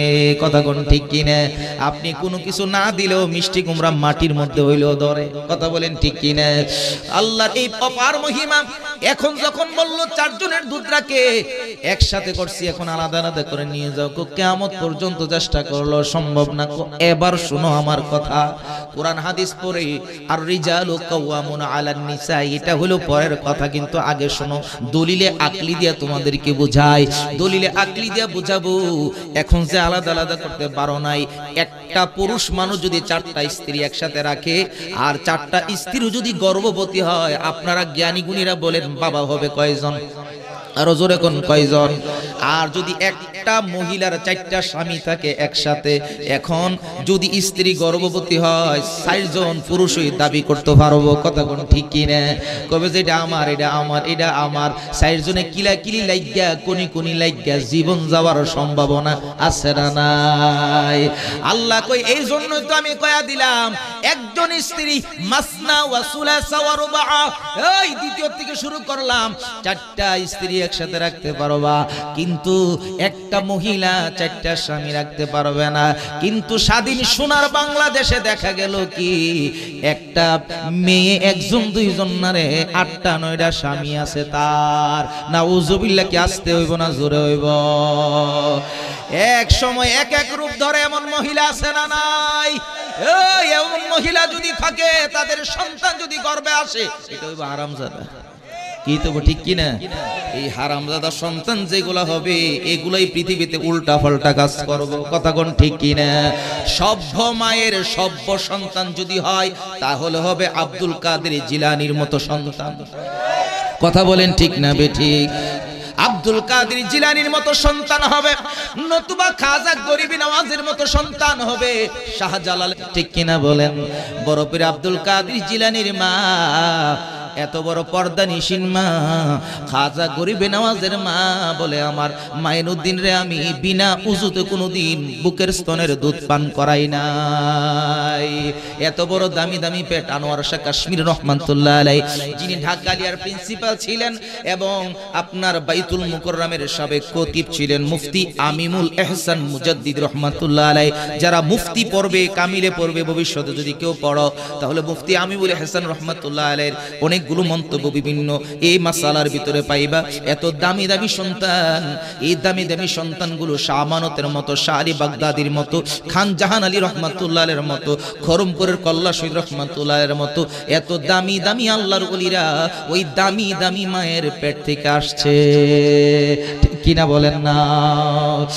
এবার আব্বাজিরা যেটা বলতেছিলাম নামাজের কথা মনে আছে না আপনাদের? এক নম্বর গুণটা কি? নামাজ।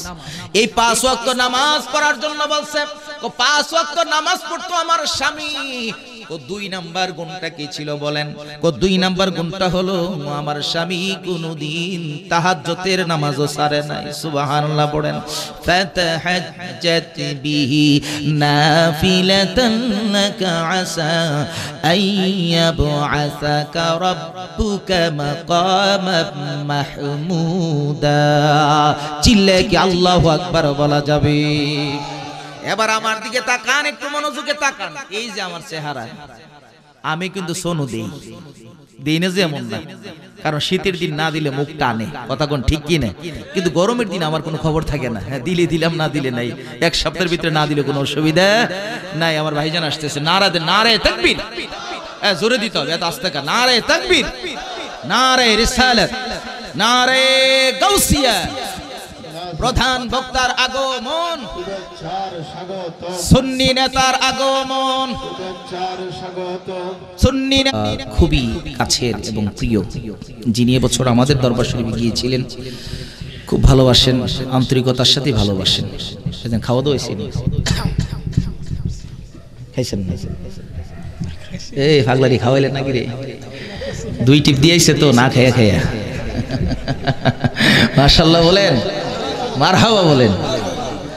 এটা হচ্ছে 3য় ট্রিপ, আলহামদুলিল্লাহ বলেন। তো না খেয়ে যদি আসে তো একটু সময় করতে হবে না? তো আল্লাহ পাক আরো বেশি হিম্মত দান করুক, আমিন পড়েন। ওই যে আমার এক আলেম বলেছিল যে সুন্নিরা এই গলার মধ্যে গলা ভাঙে না কেন? 2টা 3টা করলেও গলা ভাঙে না, কারণটা কি?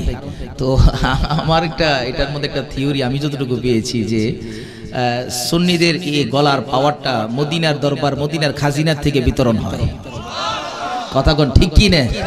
এই জন্য ওনাদের অনুকরণে আমরা যখন রাতে কোনো সময় 2টা, কোনো সময় 3টা হয়ে যায় আর কি। আমি তো এত বড় আলোচক না, কিন্তু 2-3টা হয়ে গেল আল্লাহ যেহেতু এই যে প্রতিনিয়ত চলে, তারপরে গলাটা ঠিক থাকে, কারণ আমরা মদিনার ক্যানভাসার, কথা বলেন ঠিক কি না? আমরা মদিনার নবীর ক্যানভাস করি, এজন্য আল্লাহ আমাদেরকে হেফাজত করেন, আমিন পড়েন।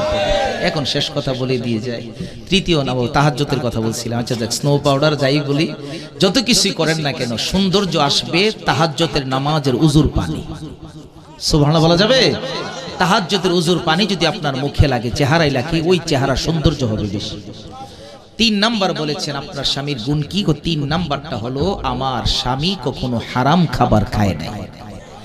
দিনে আনছে, দিনে খাইছে, দিনে এনেছে, দিনে খেয়েছে। কাতরিয়া, আপনি বসেন, পেরেশান হন না, কোন বসে থাকেন।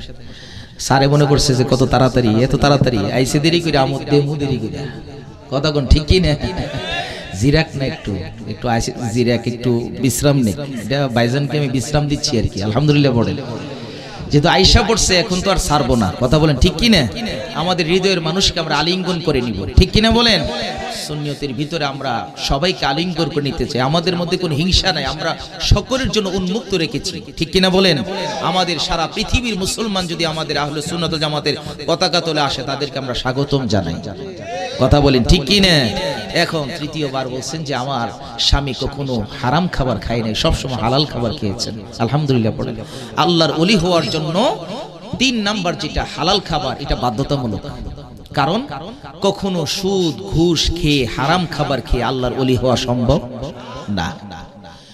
4 নাম্বার গুণটা হলো, ও জুনাইদ বাগদাদি, 4 নাম্বার গুণটা হলো রে আমার স্বামী রাত্র যত গভীর হইতো আমার মালিকের জিকির তত বেশি করত।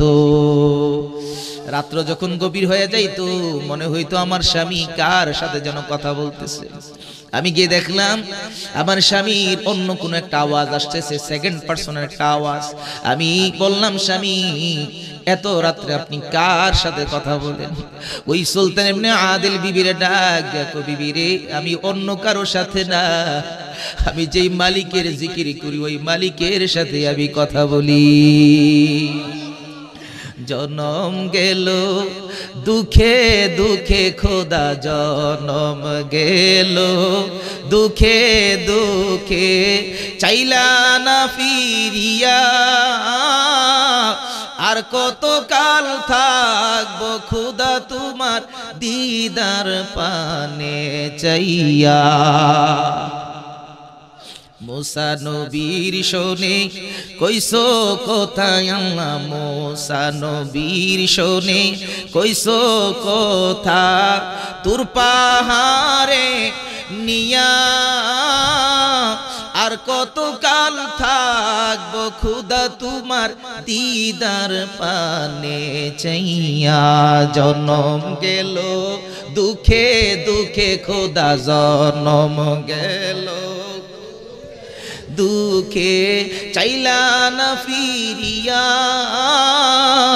আর কত কাল থাকবো খোদা তোমার দিদার পানে চাইয়া। ইব্রাহিম নবীর শোনে কইসো কোথায় আল্লাহ, ইব্রাহিম নবীর শোনে কইসো কথা, আগুনে ফালাইয়া আর কত কাল থাকবো খোদা তোমার দিদার পানে চাইয়া। একসাথে কি আল্লাহু আকবার বলা যাবে? ওই 4টা গুণ অর্জন করে পৃথিবীর থেকে যাওয়ার দরকার আছে না নাই? যদি 4টা গুণ অর্জন করতে পারেন তাহলে সালিহিনদের অন্তর্ভুক্ত হয়ে পৃথিবীর থেকে বিদায় নিতে পারবেন। আল্লাহ তাআলা তৌফিক দান করুক, সকলে পড়েন আমিন। আমি আবার আসবো। ভাইজানকে দিলে তখন দেওয়া যাবে না, আমার আবার আসতে আর কি। আপনার দিলে তো ফজর অনেক দেরি হচ্ছে।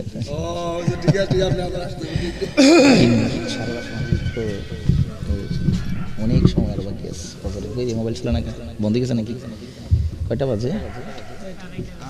আচ্ছা, তো 5টা বাজে শেষ হবে আর কি, আপনার ইচ্ছা আর কি। যাই হোক, আমি পরে আবার আসবো ইনশাল্লাহ, আপনাদেরকে নিয়ে মোনাজাত দিব। তো পরবর্তীতে মিলাদ শরীফ হবে, তারপরে মোনাজাত হবে, আমরা মোনাজাতের পরে তবারক নিয়ে বাড়িতে যাবো ইনশাল্লাহ। আমিন পড়েন সবাই।